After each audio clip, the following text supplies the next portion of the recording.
भारत में ईरान के सर्वोच्च धार्मिक नेता खामनेई के आधिकारिक प्रतिनिधि डॉक्टर अब्दुल मजीद हकीम इलाही ने वाराणसी का दौरा किया। इस दौरान उन्होंने कई मुद्दों पर बात की। मीडिया से बातचीत के दौरान उन्होंने ईरान के परमाणु कार्यक्रम, भारत ईरान संबंधों और खाड़ी देशों के मौजूदा संकट पर ईरान का रुख स्पष्ट रखा है।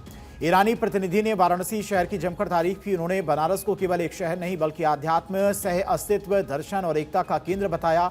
उन्होंने इस शहर की तुलना एक विशाल विश्वविद्यालय से की, जिसमें रहने वाले करीब 15 लाख लोगों को उन्होंने इस ऐतिहासिक और अद्भुत यूनिवर्सिटी का छात्र बताया।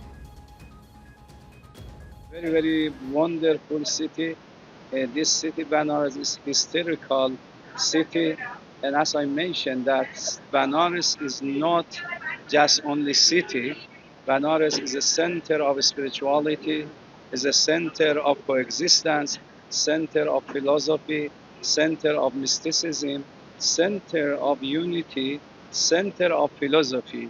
And I said that Banaras is the big university, includes more than 1.5 million people, and I can say all of them are students of this very wonderful university.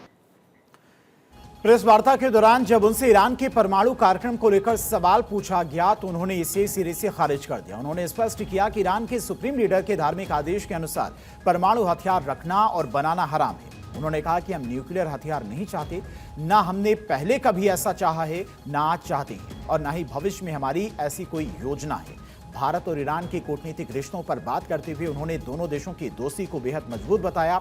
उन्होंने कहा कि भारत और ईरान 5000 से अधिक वर्षों से एक दूसरे से जुड़े हुए हैं। ये संबंध केवल कूटनीतिक नहीं बल्कि ये आध्यात्म, शिक्षा, सभ्यता, दर्शन और अर्थव्यवस्था की मजबूत नींव पर खड़ा है।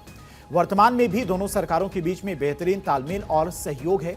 होर्मुज स्ट्रेट संकट और अंतर्राष्ट्रीय प्रतिबंध पर भी उन्होंने बेबाक राय रखी। उन्होंने कहा कि ईरान की जनता पिछले 47 वर्षों से कड़े आर्थिक प्रतिबंधों का अधिकतम दबाव झेल रही है और वे अपने देश की स्वतंत्रता के लिए अगले 10 साल या उससे भी अधिक समय तक इस दबाव को सहने के लिए मानसिक रूप से तैयार हैं। 28 फरवरी 2026 से होर्मुज स्ट्रेट में शुरू हुआ हालिया संकट के लिए उन्होंने बाहरी ताकतों को जिम्मेदार ठहराया। उन्होंने स्पष्ट किया कि ईरान ने कभी भी इस जलमार्ग को बाधित नहीं किया, बल्कि वो हमेशा फारस की खाड़ी में सुरक्षा और शांति स्थापित करने का प्रयास करता रहा है। उन्होंने शांति की अपील करते हुए कहा कि जिन लोगों ने ये युद्ध और संकट शुरू किया, उन्हें ही इसे रोकना चाहिए।